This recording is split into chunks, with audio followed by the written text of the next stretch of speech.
India गठबंधन पूरी तरह से सशक्त तरीके से उसका मुकाबला करने के लिए तैयार है। और उसी कड़ी में आम आदमी पार्टी और कांग्रेस पार्टी का सीटों को लेकर समझौता हुआ।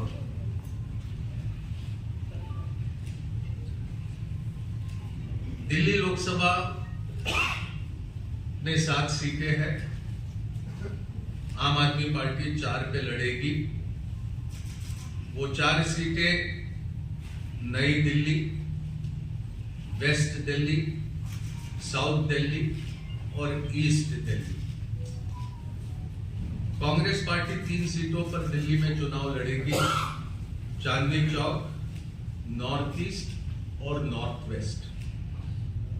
गुजरात में 26 लोकसभा सीटें हैं। 24 पर कांग्रेस लड़ेगी।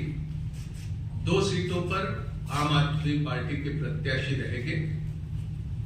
भरूच लोकसभा और भावनगर लोकसभा की ये सीटें होगी।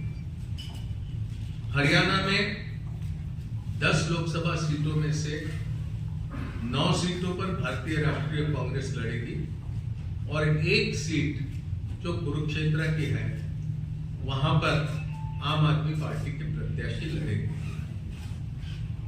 चंडीगढ़ को लेकर लंबी चर्चा हुई, लेकिन आखिरी में यह तय किया गया कि चंडीगढ़ में भारतीय राष्ट्रीय कांग्रेस के प्रत्याशी चुनाव लड़ेंगे। गोवा में भी, खास करके दक्षिण गोवा में विस्तार से चर्चा हुई, लेकिन फिर यह तय किया गया कि गोवा की दोनों सीटें ये भारतीय राष्ट्रीय कांग्रेस पार्टी लड़ेगी। तो संक्षेप में ये सीटों को लेकर ये जानकारी आपके समक्ष रखने की।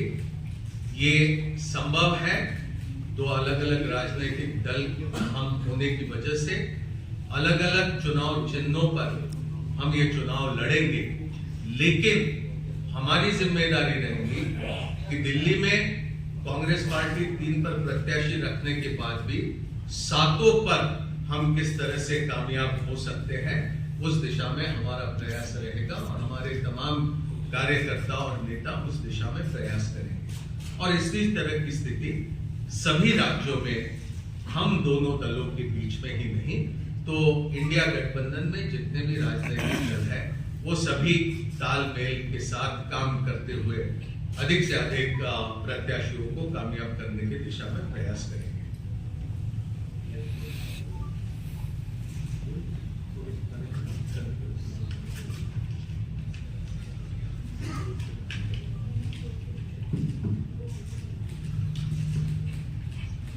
धन्यवाद मुकुल जी, आप सबका स्वागत है।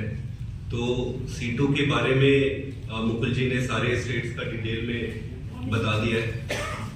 मैं बस इतना ही कहना चाहता हूं कि आज देश जिस स्थिति से गुजर रहा है, जिस तरीके से भारतीय जनता पार्टी की सरकार सारी संस्थाओं को खत्म कर रही है एक एक करके, जिस तरीके से चुनावों की चोरी हो रही है, जिस तरीके से चुनावों की चोरी करने के लिए, चुनावों को जीतने के लिए विपक्षी नेताओं को जेल में डाला जा रहा है, जिस तरीके से किसानों के साथ अन्याय हो रहा है, जिस तरीके से पूरे देश की जनता बेरोजगारी, महंगाई से जूझ रही है, आज देश को एक ईमानदार और मजबूत विकल्प की जरूरत है।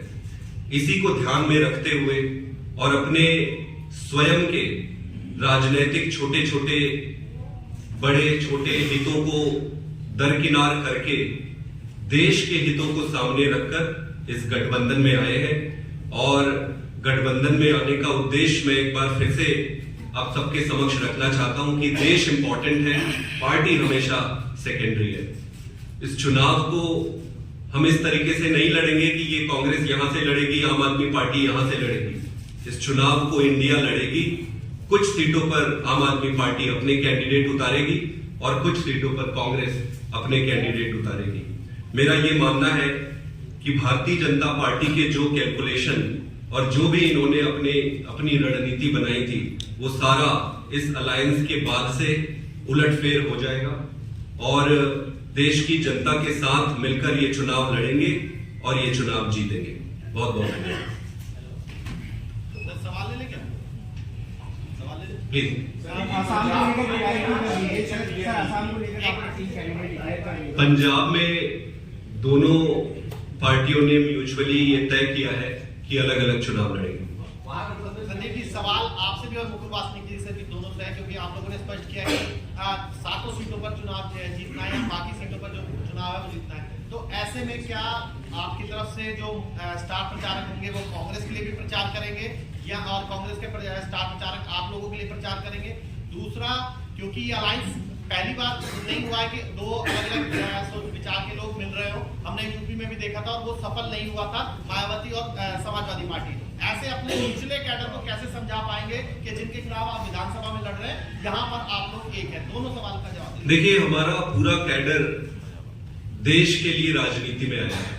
आज अगर हमारे कैडर से पूछोगे कि क्या इंपॉर्टेंट है, वो कहेगा कि देश इंपॉर्टेंट है, और वो भली भांति आज की राजनीतिक परिस्थिति को समझ रहे हैं। तो मिलके लड़ेंगे, कैडर साथ में लड़ेगी। और रहा सवाल कैंपेन के छोटे छोटे जो प्रश्न आपने पूछे हैं, वो सारा मिलके जब स्ट्रैटेजी बनाएंगे तो उस पर डिस्कस कर लेंगे। लेकिन ये कैसे होगा कि पंजाब में आप लोग एक दूसरे के खिलाफ लड़ेंगे और बाकी जगह मिलजुल के लड़ेंगे? तो पब्लिक कंफ्यूजन भी हो जाएगी, तो आप लोग तो एक ही हैं। नहीं, जनता बहुत समझदार है, जनता सब समझ जाती है। फैसल अहमद पटेल ने ट्वीट किया था कि उनकी राहुल गांधी से बात हो गई है, वो भरूच जीतेंगे, और कहीं ना कहीं ये भी कहा था कि कांग्रेस का कार्यकर्ता आम आदमी पार्टी के लिए कैंपेन नहीं करेगा भरूच में। देखिए, सारी परिस्थितियों को समझकर राय मशवरा करके ये हमने फैसला किया है, ये दोनों राजनीतिक दलों के बीच में, और मुझे पूरा विश्वास है कि ये फैसले का सम्मान कांग्रेस का हर कार्यकर्ता करेगा और आम आदमी पार्टी के भी कार्यकर्ता ये समझौता पूरा इसको मानेंगे। मुकुल जी, एक सवाल है कि अभी